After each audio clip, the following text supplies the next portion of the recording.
Car బేజారవుతుంది. గులాబీ రేకులు ఒక్కొక్కటిగా రాలిపోతున్నాయి. పాదు చేసి కాపాడుకోవాల్సిన నాయకులు పట్టింపు లేనట్లు వ్యవహరిస్తున్నారు. కారు దిగి హస్తానికి షేక్ హ్యాండ్ ఇస్తున్న గులాబీ నేతల దారిలో ఇంకెందరు ఉన్నారన్న చర్చ ఇప్పుడు పొలిటికల్ సర్కిల్స్ లో జోరుగా సాగుతుంది.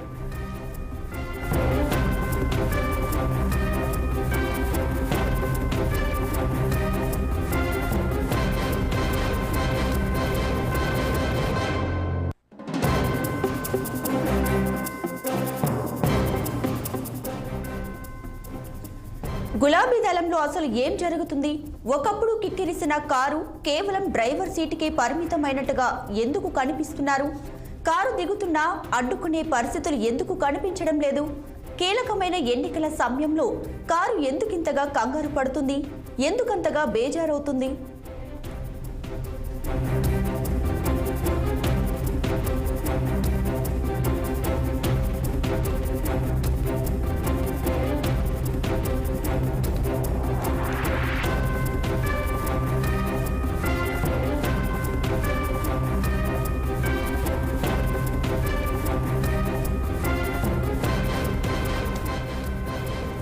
సిట్టింగ్ ఎంపీలు మా వల్ల కాదంటూ తప్పుకుంటున్నారు. కొత్త వారు బాబోయ్ అంటున్నారు. ఎంత దారుణం అంటే, ఒకప్పుడు సీట్లు మాకు కావాలని పట్టు వెంటపడిన నేతలు మా వల్ల కాదంటూ తప్పించుకోవడం విధి వైచిత్రకి అద్దం పడుతుంది. కాలం గ్యాలం వేస్తే సముద్రంలో ఫిష్, స్టార్ హోటల్లో డిష్ అవుతుందన్నట్లుగా మారింది ఇప్పుడు గులాబీ క్యాంపు పరిస్థితి.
కారు బేజారవుతుంది. గులాబీ రేకులు ఒక్కొక్కటిగా రాలిపోతున్నాయి. పాదు చేసి కాపాడుకోవాల్సిన నాయకులు పట్టింపు లేనట్టు వ్యవహరిస్తున్నారు. కారు దిగి హస్తానికి షేక్ హ్యాండ్ ఇస్తున్న గులాబీ నేతల దారిలో ఇంకెందరు ఉన్నారన్న చర్చ ఇప్పుడు పొలిటికల్ సర్కిల్స్ లో జోరుగా సాగుతుంది.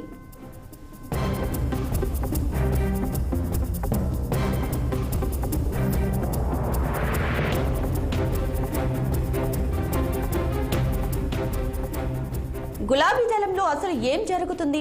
ఒకప్పుడు కిక్కిరిసిన కారు కేవలం డ్రైవర్ సీటుకే పరిమితమైనట్టుగా ఎందుకు కనిపిస్తున్నారు? కారు దిగుతున్నా అడ్డుకునే పరిస్థితులు ఎందుకు కనిపించడం లేదు? కీలకమైన ఎన్నికల సమయంలోనూ కారు ఎందుకింతగా కంగారు పడుతుంది? ఎందుకంతగా బేజారవుతుంది?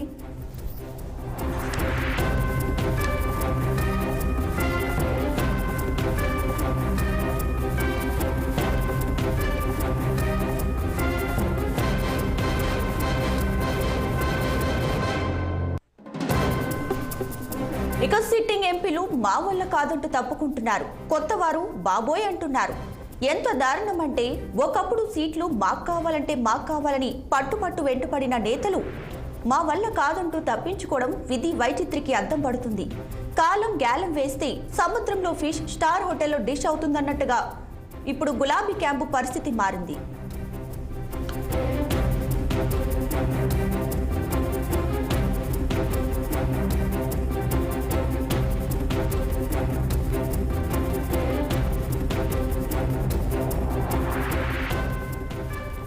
ఇంతలోనే ములిగి నక్క మీద గుమ్మడికాయ పడ్డట్టు, ఉరిమి మంగళం మీద పడ్డట్టు, తెలంగాణ భవన్ మీద బలమైన పిడుగు పడ్డట్టు కవిత అరెస్టు కావడం క్యాడర్ ఒక్కసారిగా నీరు గారిపోయిందన్న టాక్ నడుస్తుంది.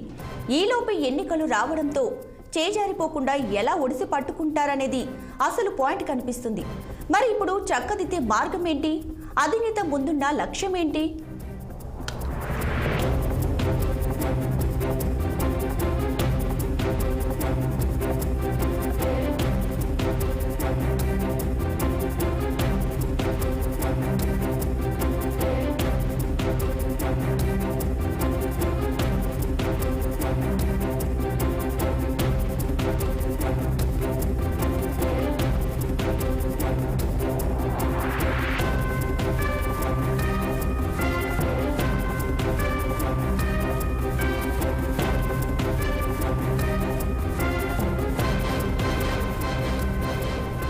కారు బేజారవుతుంది. గులాబీ రేకులు ఒక్కొక్కటిగా రాలిపోతున్నాయి. పాదు చేసి కాపాడుకోవాల్సిన నాయకులు పట్టింపు లేనట్టు వ్యవహరిస్తున్నారు. కారు దిగి హస్తానికి షేక్ హ్యాండ్ ఇస్తున్న గులాబీ నేతల దారిలో ఇంకెందరు ఉన్నారన్న చర్చ ఇప్పుడు పొలిటికల్ సర్కిల్స్ లో జోరుగా సాగుతుంది. అసలు గులాబీ దళంలో ఏం జరుగుతుంది? ఒకప్పుడు కిక్కిరిసిన కారు కేవలం డ్రైవర్ సీటుకి పరిమితమైనట్టుగా ఎందుకు కనిపిస్తున్నారు? కారు దిగుతున్నా అడ్డుకునే పరిస్థితులు ఎందుకు కనిపించడం లేదు? కీలకమైన ఎన్నికల సమయంలోనూ కారు ఎందుకింతగా కంగారు పడుతుంది? ఎందుకంతగా బేజారవుతుంది?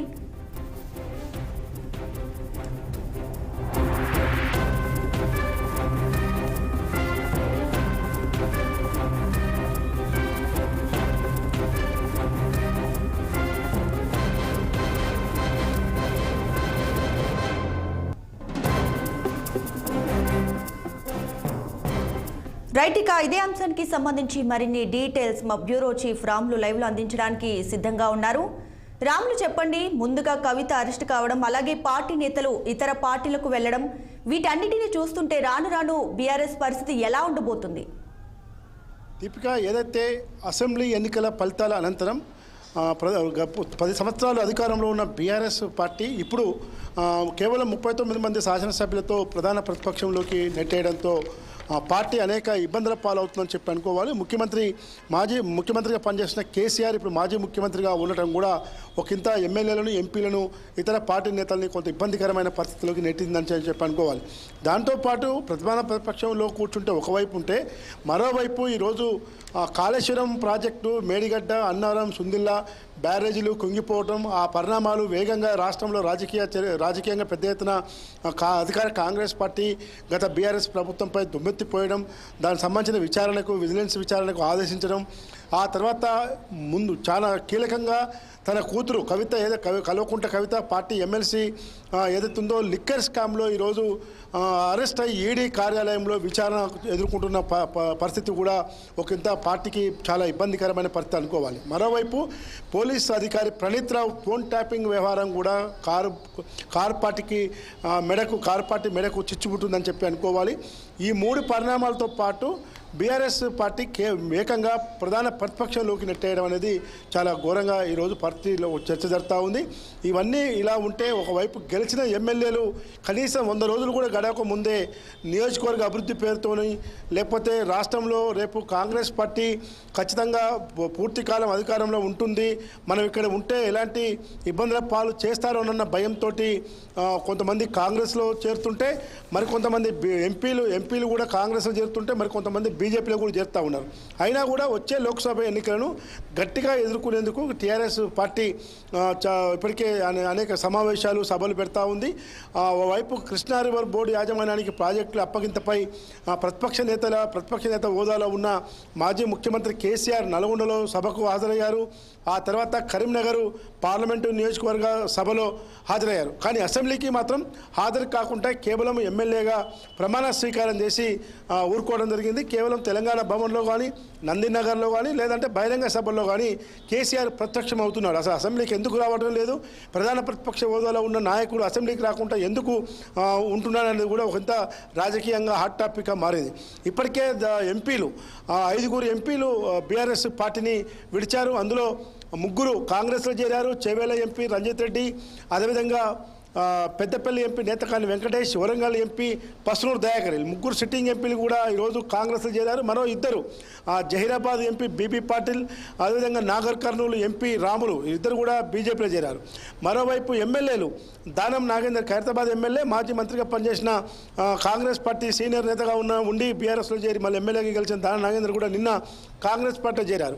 మరికొంతమంది ఎమ్మెల్యేలు కూడా ఈరోజు కాంగ్రెస్ పార్టీలో చేరేందుకు సిద్ధమవుతున్న చేస్తుంది.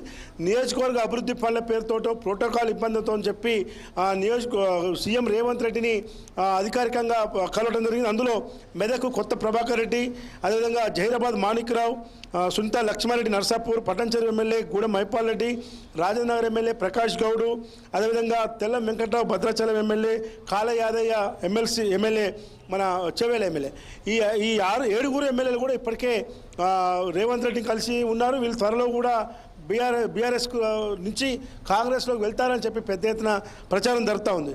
దాంతోపాటు హైదరాబాద్ చుట్టుపక్కల ఉన్న వికారాబాదు చైర్మన్ అనితా తీగల అనితారెడ్డి, రంగారెడ్డి చుంతా మహేందర్ రెడ్డి, రంగారెడ్డి జిల్లా పరిషత్ చైర్మన్ తీగల అనితారెడ్డి, మేడ్చల్ జిల్లా పరిషత్ చైర్మన్ శరత్చంద్రారెడ్డి, వీళ్ళు ముగ్గురు కూడా ఒకరు కాంగ్రెస్ పార్టీలో ఎన్నికల ముందు చేరారు, తర్వాత ఇద్దరు కాంగ్రెస్ పార్టీలో ఎన్నికల తర్వాత చేరారు. దాంతోపాటు మాజీ మేయర్ బొంతు రామ్మోహన్ కూడా ఈరోజు కాంగ్రెస్ పార్టీ చేరారు. ప్రజెంట్ డిప్యూటీ మేయర్ కూడా కాంగ్రెస్ పార్టీ చేరారు. అదేవిధంగా వరంగల్ వర్ధన్నపేట మాజీ ఎమ్మెల్యే ఆరు రమేష్ కాంగ్రెస్ పార్టీలో బీజేపీలో చేరారు. ఈ విధంగా కాంగ్రెస్ బీజేపీల వైపు చేరుతూ ఉంటే పార్టీలో ఏం జరుగుతుంది, అసలు ఎందుకు అధినేత మౌనంగా ఉన్నాడు, కేవలం party working president KTR, Harish రావులు మాత్రమే వీళ్ళందరితో మాట్లాడే ప్రయత్నం చేస్తున్నారా, ఎందుకు వెళ్ళిపోతున్నా కూడా ఎందుకు ఎవరు మందలించడం లేదు అనేది మాత్రం చూడాలి. దాంతోపాటు ఇప్పటికే ఒక 11 ఎంపీ సీట్లను కూడా ఈరోజు బీఆర్ఎస్ పార్టీ ప్రకటించింది పార్లమెంట్ ఎన్నికల్లో పోటీ చేసేందుకు. ఒకటి మహబూబ్నగర్ మన్నె శ్రీనివాసరెడ్డి, జహీరాబాద్ గాలి అనిల్ కుమార్, నిజామాబాద్ బాజిరెడ్డి గోవర్ధన్, కరీంనగర్ వినోద్ కుమార్, వరంగల్ కడియం కావ్య, ఖమ్మం నామ నాగేశ్వరరావు, మహబూబాబాద్ కవిత, చెవేల కాసాని జ్ఞానేశ్వర్, ఆదిలాబాద్ ఆత్రం సక్కు, మల్కాజ్గిరి రాగడి లక్ష్మారెడ్డి, పెద్దపల్లి కొప్పుల ఈశ్వర్ 11 సీట్లను ఈరోజు బీఆర్ఎస్ పార్టీ అధినేత వచ్చే లోక్సభ ఎన్నికల్లో బీఆర్ఎస్ పార్టీ తరఫున పోటీ చేసే అభ్యర్థులు. ఇంకా హైదరాబాదు, భువనగిర్, నల్గొండ, మెదక్, సికింద్రాబాద్ ఇంకా 5 సీట్లను ప్రకటించాల్సిన పరిస్థితి ఉంది. అయితే ఎన్ని గెలుస్తాము ఏంటనేది కాకుండా